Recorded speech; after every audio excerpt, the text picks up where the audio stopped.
Меѓу другото се жените повеќе засегнати и поради опасноста од пренос од развој на цистит како резултат на сексуални патогени, односно како резултат на незаштитен сексуален однос, што не води кон тоа дека треба да бидеме внимателни, особено со, да речем, непознати или нестандардни партнери. Користење на физичка заштита или кондом е практично и корисно во овој поглед, меѓутоа не само тоа, корисно е и да фактички да се мокри после секој полов однос, тоа важи и за жените и за мажите, како и да се испие количина на вода доволна после тоа, за да го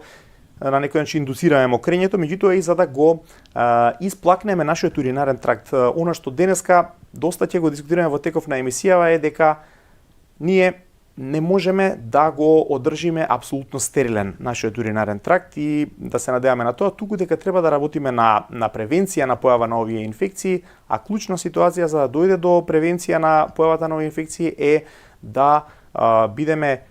редовно и комплетно измокрени, редовно да го прочистуваме нашиот уринарен тракт, внесуваме доволно вода, така. Апсолутно, барем 2-3 литри вода, бидејќи со мокрењето ние меѓу другото ги измокруваме и бактериите што се тука присутни и не им даваме шанса да направат воспаление.